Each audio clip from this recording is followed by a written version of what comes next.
Jean-Léon and Katie go to Las Vegas. They get married, they gamble, and they win enough money to buy their first house.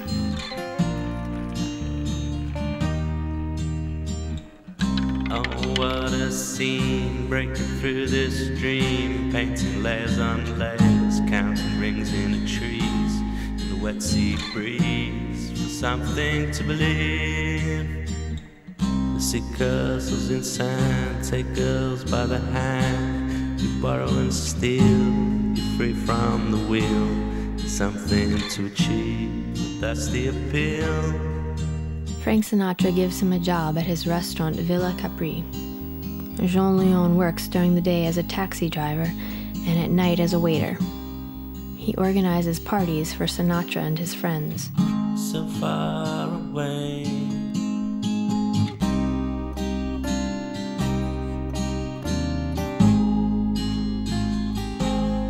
it was a restaurant that Frank Sinatra was habitual. He went there almost every day.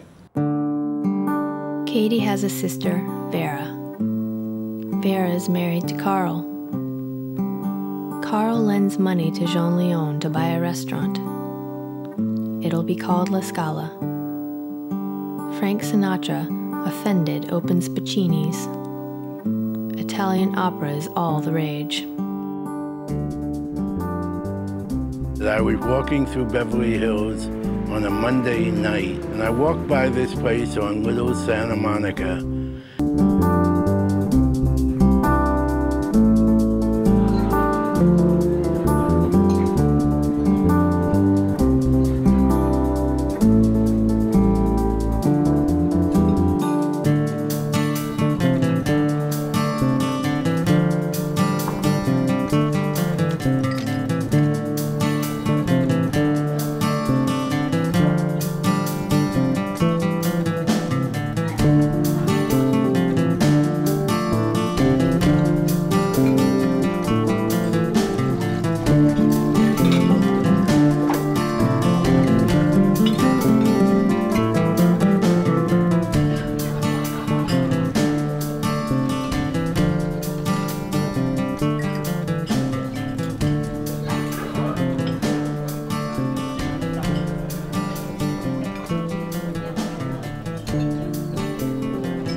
He created an atmosphere that was very happy and surrounded by good food, good wine, good friendships. Have dinner. La Scala's menu: grenadine of beef a la Paul Newman, cannelloni Liz Taylor, mostaccioli Natalie, fettuccine Marilyn. There's not enough dishes for all the stars.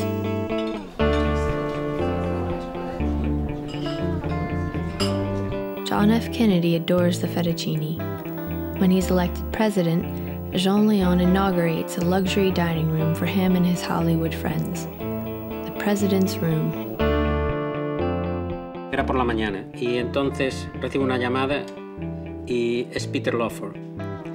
Y me dice, Emilio, necesito que traigas, que va a estar el presidente Kennedy en Palm Springs, necesito que vengáis a traeros comida. Mira a ver lo que tienes por ahí, pero entre ellos no te olvides de traer el fettuccine.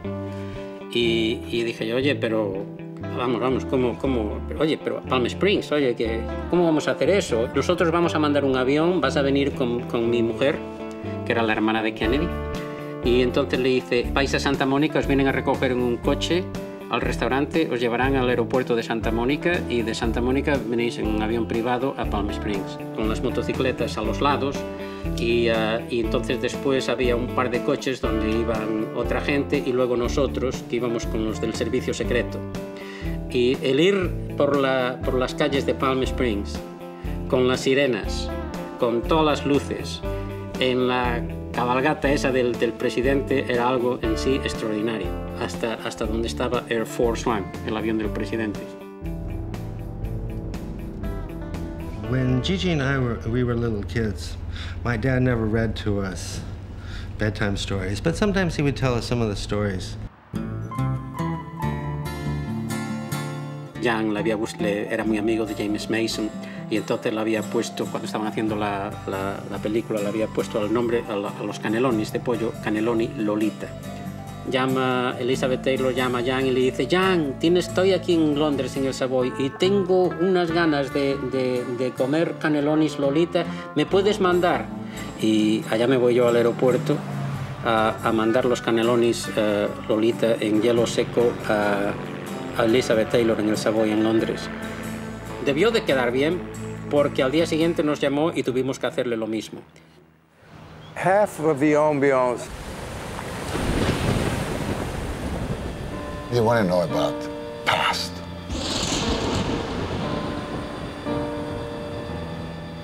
He just wanted to go into the future, So that I couldn't understand, because, you know, I'm not ashamed that I had nothing, and I'm not ashamed that I was hungry. He sort of didn't want to remember those.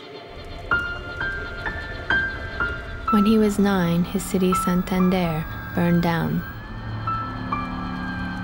My mother came in screaming and took me out of my bed. Me and all my brothers. The flames were approaching and we had to go out onto the street into the cold night, just as we are. There's no time for anything. The coat, the boots. Run, run. But what about my picture cards? My soccer picture cards. We can't leave them, they'll burn. I was holding my mother's hand. My mother was walking fast, almost running. It was very windy. The smoke kept rising and the stories were already coming. The stories were coming as fast as we were running.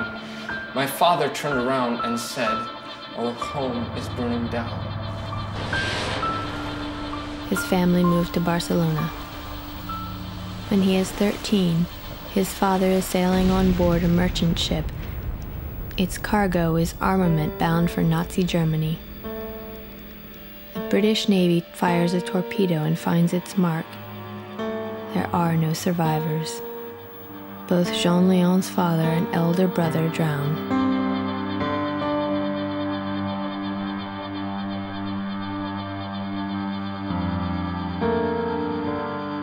After his brother was killed, I'm sure that he found it very difficult to live up to the image of his older brother.